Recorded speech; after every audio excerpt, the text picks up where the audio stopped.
si on ne croit pas en votre talent, n'arrêtez pas de croire en vous. Mesdames et messieurs, bonjour à tous.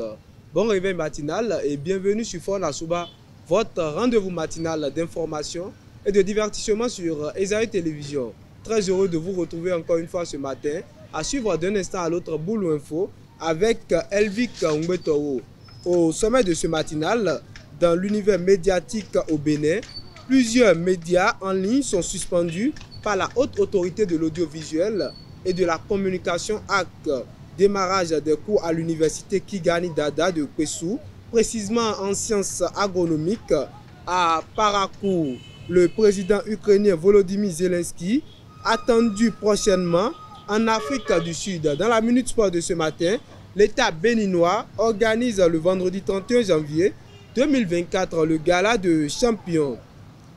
La Confédération africaine de football CAF disqualifie Congo-Brazzaville pour les phases finales de la CHAN. La Fédération ivoirienne de football FIF nomine Pedros Reynad à la tête de l'équipe féminine de la Côte d'Ivoire. Après Boulou Info et la Minute Sport, on va poursuivre avec l'astuce santé pour ce matin. Sylvie Dedeu nous donnera les bienfaits de la pastèque sur la santé. L'artiste du jour sera avec Elvic Nguetoro et l'artiste qui nous sera peint ce matin est Abou le comédien. Voilà le paysage de Fon Asuba de ce mercredi. On démarre sans plus tarder avec Boulou Info et la Minute Sport.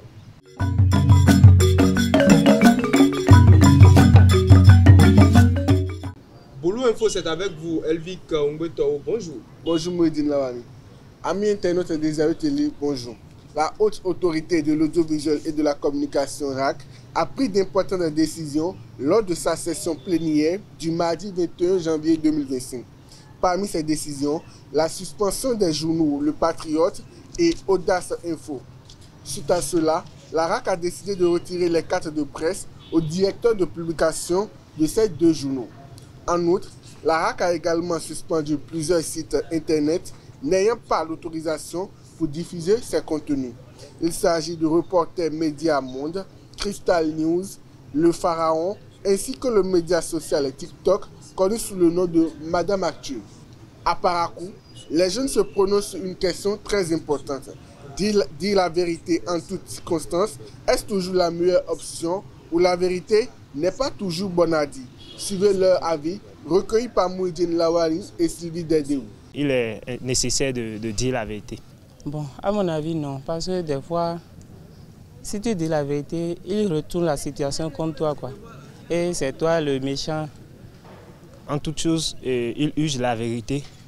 Parce que dans certains moments, quand on les contraint à des choses, il faut parfois montrer qu'on est véridique. Parce que la vérité, c'est un truc qui honore. La vérité est importante, mais il ne faut pas le dire tout le temps. Je suppose parfois que tu es dans une situation, tu es dans un problème où les gens peut-être t'accusent. Et toi-même, tu sais que ce que tu as dans ton cœur, c'est vrai. En ce moment, tu ne peux pas cacher la vérité qui est en toi et te tuer après. Donc, il est obligatoire maintenant de dire la vérité. Et dans certains cas, la vérité sauve parfois. Alors, si tu gardes ton calme, on peut t'accuser de ce que tu n'as pas fait et cela peut te coûter la vie. Il y a des fois où tu es obligé de mentir pour te sauver de certaines situations. Disons par exemple, pour avoir des promotions, bon, dans le côté professionnel, pour avoir des promotions, tu es obligé de mentir pour attirer l'attention des gens comme ça. Bon, pas forcément.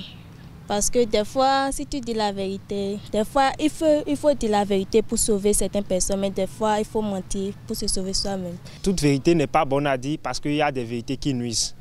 Je suppose, par exemple, quelqu'un t'a parlé de sa vie privée, il t'a rencontré tout ce qu'il a fait dans sa vie, une fille peut-être, et peut-être les gens te questionnent sur cette dernière et tu te mets à tout raconter. Cela peut nuire la vie de cette dernière et ça peut la mener à faire ce qu'elle n'a pas envie de faire. La rentrée à l'école supérieure privée des sciences agronomiques, Kigani Dada de Kwesou, a officiellement démarré le lundi 20 janvier 2025, marquant une nouvelle ère d'apprentissage. Les étudiants de la licence ont ainsi entamé leur formation avec le cours d'agriculture générale. Ils vont explorer diverses disciplines telles que les sciences de production végétale et animale, l'agroalimentaire, le machinisme agricole, la foresterie, et la gestion des entreprises agricoles. Le premier cours inaugural a été dirigé par le professeur Michel Herman Batamoussi, enseignant-chercheur à la faculté d'agronomie de l'université de Parakou. Hors de nos frontières, attendue à Kiev depuis longtemps, la visite d'État du président ukrainien Volodymyr Zelensky en Afrique du Sud a été confirmée par Pretoria. Afin de la préparer, les Ukrainiens espèrent pouvoir rencontrer le président sud-africain en marge du forum économique de Davos qui se déroule en ce moment en Suisse. Parmi leurs requêtes, obtenir un plus grand engagement de Cyril Ramaphosa en faveur de la paix. Et pour terminer Boulou Info, depuis le 1er janvier, la Pologne assure la présidence tournante du Conseil de l'Union européenne. Et ce pour les 6 premiers mois de l'année 2025.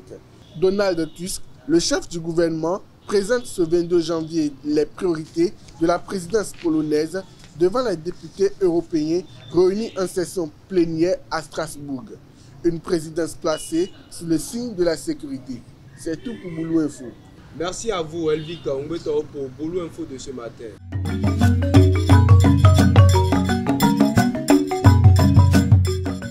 Dans la Minute Sport, le vendredi 31 janvier 2024, à partir de 20h30, l'État béninois, à travers le ministère des Sports, organise le Gala des champions. Une soirée exceptionnelle dédiée à célébrer les efforts, les performances et victoires de nos vaillants athlètes. L'objectif de ce gala est de reconnaître leurs exploits, d'inspirer et de motiver à viser encore plus haut l'excellence. Après avoir manqué la journée précédente en raison de sa participation au tournoi interfédération en Côte d'Ivoire, Olivia Awonon, la capitaine de Nadia FC et pilier de la défense de son club, est de retour dans l'effectif ce week-end. Titulaire samedi dernier lors du match de retard de la 6e journée face à Asaba FA, elle a disputé l'intégralité de la rencontre de son équipe qui s'est imposée 2-0 à la fin du match. La CAF disqualifie le Congo-Brazzaville à 7 mois du début de la compétition. Le jury disciplinaire de la Confédération africaine de football a pris sa décision à la suite des réserves émises par la Guinée équatoriale au thème des 2 matchs aller et retour ayant opposé les Diables Rouges du Congo aux langues nationales de la Guinée équatoriale. Ces matchs sont déclarés perdus et forfaits par le Congo. En conséquence, le Congo est disqualifié de la phase finale de la CHAN. En plus de cette sanction, le Congo est condamné à une amende de $10 000 payable dans 60 jours. Et pour boucler avec la Minute Sport de ce matin, la Fédération ivoirienne de football FIF a annoncé ce mardi la nomination de Reynald Pedro comme nouveau sélectionneur de l'équipe féminine de la Côte d'Ivoire. Le technicien français remplace Clémentine Touré au poste et aura pour mission de redonner vie à cette sélection qui a manqué les 4 dernières CAN féminines. Rappelons que Pedro a conduit le Maroc en 8e de finale de la Coupe du Monde 2023. Voilà, c'est tout pour la Minute Sport de ce matin. On passe du côté de Sylvie Dedeo pour l'astuce santé.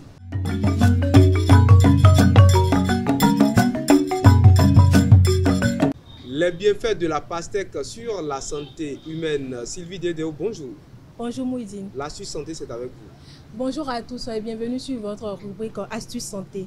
La pastèque, fruit emblématique des saisons chaudes, est bien plus qu'une simple source de fraîcheur. Riche en nutriments essentiels, elle se distingue par ses nombreux bienfaits pour la santé. Que ce soit pour s'hydrater, protéger le cœur ou renforcer l'immunité, la pastèque s'impose comme un allié incontournable pour le bien-être. La pastèque permet l'hydratation optimale. Composée à 92% d'eau, la pastèque contribue à maintenir une bonne hydratation, surtout en période de forte chaleur. Richesse en antioxydants. Elle contient du lycopène, un puissant antioxydant qui protège les cellules contre les dommages et réduit les risques de maladies cardiovasculaires et certains cancers. Elle permet de lutter contre les maladies cardiaques.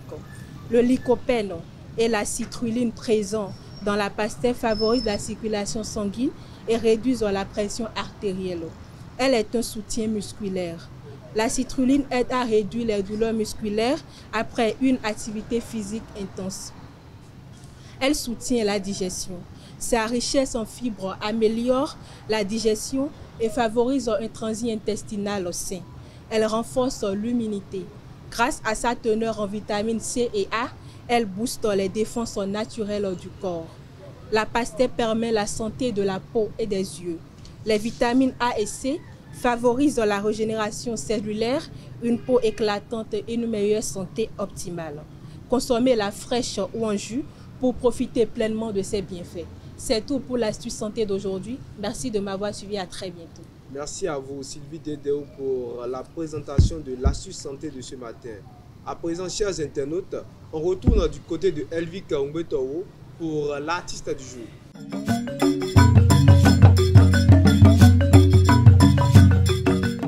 L'artiste du jour, c'est également avec vous, Elvic Umbetoro. Bonjour à nouveau. Bonjour à nouveau, Moïse.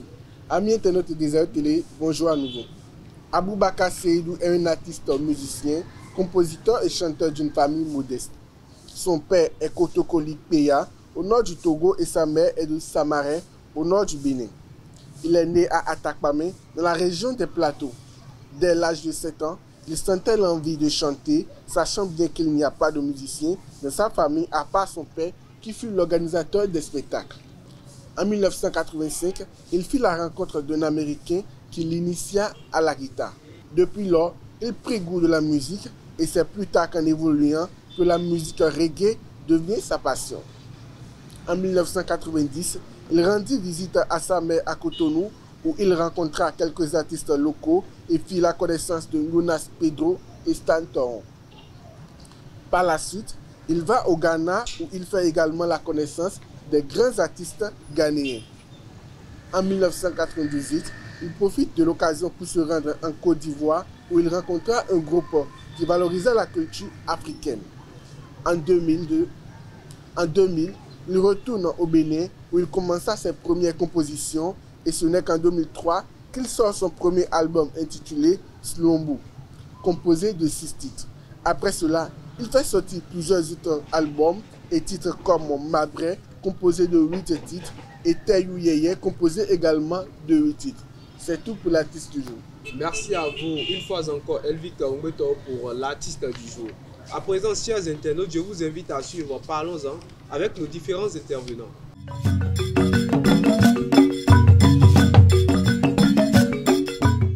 Pour ou contre le fait de récompenser un enfant pour son travail à l'école, le débat est avec vous, Sylvie Dedeo. Bonjour à nouveau. Bonjour à nouveau, Moïse. Elvic Umbetoro, bonjour à nouveau. Bonjour à nouveau, Moïse. Alors, Elvic Umbetoro, quel est votre sens ou qu'est-ce que ça signifie pour vous? Qu'est-ce que ça veut dire pour vous le mot récompenser dans cette interrogation? Récompenser, c'est offrir des cadeaux à une personne. C'est de gratifier pour une chose qu'il a fait. C'est le gratifier pour une chose qu'il a fait. Sylvie? Oui, je suis d'accord avec elle. C'est offrir des récompenses. Ce n'est pas forcément. Bon, en récompense, il peut être. Dans les récompenses, on peut avoir par exemple les cadeaux, de l'argent par exemple. En tout cas, un peu de tout. Sylvie, pour le sujet de ce matin, pensez-vous qu'il est important de récompenser un enfant pour son travail scolaire? Oui, moi je suis d'accord. À ce bon. Si un enfant travaille, pourquoi ne pas le récompenser? Si un enfant travaille, pourquoi ne pas le récompenser? Elvic, vous êtes d'accord, vous? Je pense que ce n'est pas important, je précise que ce n'est pas important de récompenser un enfant parce qu'il a travaillé à l'école. Ce n'est pas important pour vous de récompenser un enfant parce qu'il a travaillé à l'école. Comme l'a dit Sylvie, c'est déjà récompenser un enfant, c'est l'encourager. Oui. Pourquoi vous ne voulez pas vous encourager, vous, quelqu'un qui travaille à l'école? Je ne refuse pas de le gratifier, je dis que ce n'est pas important. D'abord, on sait que c'est le droit aux parents de scolariser l'enfant. Maintenant, c'est le droit à l'enfant en retour de travailler. Le devoir de l'enfant de travailler. Excusez-moi, le devoir de l'enfant de travailler, pardon. Le devoir de l'enfant de travailler. Il sait que telle chose, c'est mon devoir. Il sait que telle chose, c'est ce que je dois faire. Pourquoi on doit le récompenser pour ce qu'il doit faire? C'est comme si tu dois balayer la cour. Tu sais bien que tu dois balayer la cour. Maintenant, maman dit que parce que tu as balayé la cour, je vais te donner de l'argent. Mais c'est... Parce que vous savez, vous, Elvic, que les enfants sont des êtres fragiles et pour attraper un enfant, il lui faut des cadeaux, il faut le chouchouter, voilà. C'est ça qui amène l'enfant à montrer qui il est vraiment. Vous savez, lorsqu'on habitue des enfants avec des cadeaux, il sera accro aux cadeaux. Donc, lorsque à chaque fois l'enfant travaille, tu lui offres des cadeaux, tu le récompenses à chaque fois. Il va s'habituer à cela. Et lorsque tu n'auras pas, tu ne vas pas lui donner, il va dire que donc c'est pas important de travailler. Donc, même s'il travaille, on ne va rien me donner. Donc, c'est mieux de rester comme ça et ne pas travailler. Donc, il devient dépendant de ces cadeaux-là. Oui. Sylvie, que pensez-vous de ce qu'a dit? Bon, moi, je crois que récompenser son enfant, ce n'est pas comme si on allait le faire tout le temps. Je ne demande pas aux parents de le faire tout le temps. Supposons qu'à la fin de l'année, par exemple, l'enfant amène son bulletin et on commence après ça va calculer toutes les moyennes de l'année. C'était lui le premier, par exemple. Tu dis, ah, mon enfant, merci pour ce que tu as fait. Parce que c'est vrai, il y a des enfants qui travaillent, mais tout enfant ne peut pas être premier. Regarde une salle, par exemple, il y a 50 élèves dans la salle et ton enfant est premier sur 50. Mais c'est un honneur pour toi, il t'honore là. Tu peux lui offrir quelque chose, par exemple. C'est pas quelque chose de grandiose. Peut-être trucs là, des jouets, si c'est un élève de cours primaire par exemple. En tout cas, quelque chose de significatif pour lui prouver que bon, tu mérites ça vraiment à cause de ce que tu as fait. Je ne demande pas de le faire tout le temps. Bon, en parlant de la moyenne, à quelle hauteur par exemple, quelle moyenne pouvez-vous encourager chez un enfant? Ah, moi, au moins 14. Au moins 14? Oui. Sylvie, au moins 14. Elle dit que s'il arrivait, je sais que vous n'avez pas encouragé les enfants, vous. S'il arrivait que vous devez donner un cadeau à un enfant, que vous devez gratifier un enfant pour son excellence à l'école, quel cadeau pouvez-vous, non, quelle moyenne allez-vous prendre en compte? Avant de répondre à votre question, j'aimerais clarifier un truc. Je n'aime pas donner de cadeaux aux enfants. Je suis d'accord. Je dis que ce n'est pas important. Elle dit que ce n'est pas Papa Noël. Je dis que ce n'est pas important. Je ne veux pas exiger une moyenne venant de mon enfant, mais je vais l'amener à travailler, à avoir une très très bonne route. Et vous savez, les enfants, eh bien, si on commence les cours, le premier trimestre, les choses sont abordables, c'est un peu facile. L'enfant peut banalement avoir 16, 17 de moyenne, mais au second trimestre, les choses se compliquent, les choses sont un peu plus difficiles, elle peut redescendre. Donc je ne vais pas exiger une moyenne de l'enfant, dire qu'avec tellement je vais te donner des cadeaux, et il va s'efforcer, il va avoir la moyenne. Après, il va chuter, je vais dire parce que tu as chuté, je vais te donner le cadeau. C'est pourquoi j'ai parlé de moyenne annuelle. J'ai dit à la fin de l'année, parce que supposons qu'on a 3 trimestres, premier trimestre, deuxième et troisième, à la fin, on calcule une moyenne générale, on voit qu'il est le premier en tout cas de l'année. Je parle de moyenne annuelle. Mais que pensez-vous Sylvie, que pensez-vous Elvic, de ces parents-là qui tout le temps donnent des cadeaux à l'enfant à chaque remise de copie, à chaque interrogation, à chaque devoir? Non, moi je ne suis pas d'accord avec ça parce que je l'ai dit tout à l'heure, c'est bien de le faire mais pas tout le temps. Parce qu'à un moment donné, supposons que par exemple, genre, le parent en question n'a plus les moyens de le faire. Mais l'enfant ne va plus travailler, il va se dire, mais cette fois-ci, j'ai travaillé, papa ne m'a plus rien donné. Donc, il peut s'énerver. Vous savez, les enfants sont un peu têtus. Il peut s'énerver, ne plus travailler au bout du temps. Voilà, donc. Il peut s'énerver, ne plus travailler. Elvic, vous n'aimez pas donner les cadeaux, vous dites, mais comme je l'avais déjà dit, vous avez ignoré la question. Et s'il arrivait que vous donnez un cadeau à un enfant, quelle serait peut-être la récompense efficace? La récompense efficace. Lorsqu'on est enfant, on rêve tous d'un vélo. Enfants, on rêve tous de vélo. Aujourd'hui, la génération a changé, les enfants ne veulent plus des vélos, mais des smartphones. Non, mais moi, je ne vais pas offrir un smartphone à un enfant ou bien à un élève qui est encore sur les bancs. Parce que c'est limité en quelque sorte. Sa manière d'apprendre, il va se concentrer sur le téléphone plus que les études. Mais je vais lui donner quelque chose quand même qui va lui permettre de plus apprendre, qui va lui permettre de développer sa connaissance. Pas lui donner quelque chose qui va l'amener et il va se distraire. Il va l'amener à se distraire. La récompense est efficace, Sylvie. Qu'est-ce que vous appelez récompense efficace chez vous? Récompense efficace. Pour moi, déjà dans récompense, je mets tout ce qu'il y a comme cadeau. Tu peux offrir un pain à ton enfant, par exemple. Tu peux offrir de l'argent à ton enfant également. Oui. Par exemple, tu peux en tout cas faire sortir l'enfant et l'amener à un restaurant. Par exemple, tu lui demandes, mon enfant, choisis ce que tu as envie de manger. Tu peux lui offrir un vélo, par exemple, comme Elvic l'a dit. Et le vélo, souvent, c'est quand l'enfant a le CEP. Tu peux augmenter également son déjeuner. Exactement. Et concernant le vélo, c'est souvent quand on a le CEP, on te dit, si tu as le CEP, tu as droit à un vélo. Ça, moi, je trouve même ça normal. Parce qu'aller à un examen réussi, ce n'est pas un truc facile. Tout le monde ne peut pas réussir à un examen. Et moi, je suis d'accord même avec ça. Tout le monde peut réussir à un examen. Bon, Sylvie, je suis toujours avec vous. Mis à part ces récompenses, mis à part les vélos, est-ce qu'il y a d'autres récompenses qu'on peut... Oui, je crois qu'il y a d'autres récompenses. Prenons l'enfant qui a peut-être le bac, par exemple, tu peux lui offrir un téléphone ou bien une tablette. En tout cas, quelque chose qui lui serait utile, ou bien un ordinateur, par exemple. Voilà. Elvic n'est pas d'accord, je suis avec vous, Elvic. Quels peuvent être les risques de récompenser un enfant Je l'ai dit, si un enfant travaille à l'école et tu l'habitues au cadeau, il va dépendre des cadeaux et le jour il ne va pas trouver les cadeaux, il va se dire que ce n'est pas nécessaire d'apprendre. Il y a des cadeaux qu'on peut offrir à un élève. Par exemple, les smartphones, comme je l'ai dit. Lorsque vous donnez des smartphones à un enfant, à un élève qui est encore sur le banc, il va dépendre du téléphone. Il va plus apprendre. Il ne va pas se dire qu'avec le téléphone, je peux chercher, je peux faire des recherches, je peux faire telle ou telle chose. Il va se dire que je peux surfer sur les réseaux sociaux, je peux juste chatter avec mes amis. Et là, il se limite déjà. Il ne peut pas développer sa connaissance. Et là, c'est grave pour lui-même, c'est grave pour son éducation. Sylvie, est-ce que c'est les récompenses là qu'on donne aux enfants quand ils travaillent à l'école? Est-ce que c'est ces récompenses qui permettent aux enfants de travailler? Non, non, pas vraiment. C'est pourquoi je l'ai dit que ce n'est pas régulier. L'enfant ne va même pas s'attendre à ça, par exemple. Peut-être qu'il a l'habitude de travailler chaque fois. Et une fois seulement il travaille, tu lui dis, mais mon enfant, tu mérites ça, tu lui donnes ça. En fait, lui ne s'entendait pas à ça. Et c'est ça même l'effet de la chose. Parce que l'enfant en question ne s'attendait pas à ça. Donc il va se dire, bon, la prochaine fois, je vais plus travailler. Peut-être qu'à un moment donné, papa serait encore plus fier de moi et me donner un cadeau. Donc c'est un peu ça. Donner des cadeaux, on peut le faire, mais pas régulièrement, pas à chaque fois que l'enfant travaille. Pas à chaque fois que l'enfant a une bonne note. Tu peux le faire. Mais il y a des parents, il y a des enfants, il y a de ces enfants à qui n'aiment pas du tout travailler à l'école. Ils sont timides en classe et voilà, qui n'aiment pas faire des exercices. Je vais vous donner un exemple simple. Non, être timide en classe, un instant Sylvie, un instant Rémi. Mais on met devant les cadeaux, on dit, quand tu vas atteindre tel bas, je te donne tel cadeau.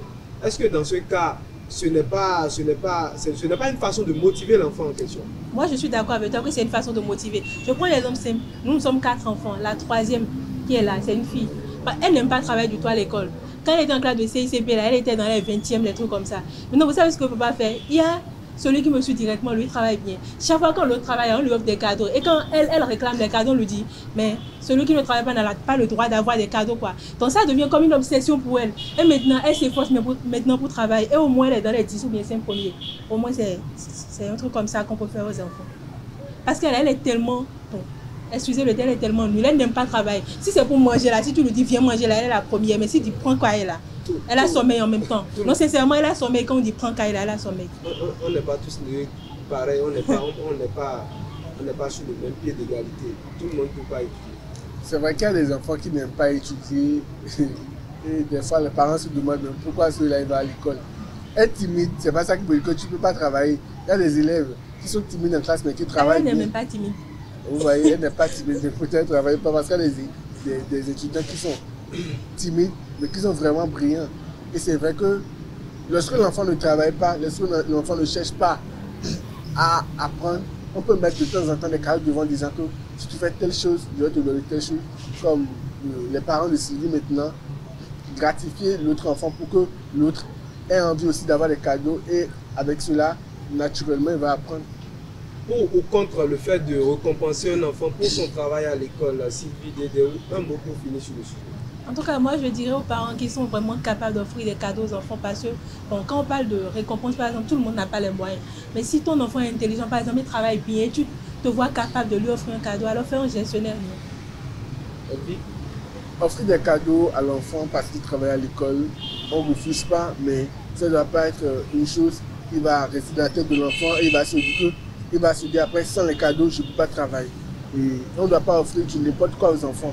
On doit savoir quoi donner aux enfants, ce qui va les permettre d'apprendre plus, par exemple des livres, des trucs du genre, mais pas des smartphones sur le coup, parce que ça va limiter la connaissance sur l'enfant. Merci à vous, Elvic Ongwetoro. Merci Sylvie Dédéou. Chers internautes, c'est tout pour ce rendez-vous matinal. Merci d'être restés avec nous. Prenez soin de vous et à très bientôt.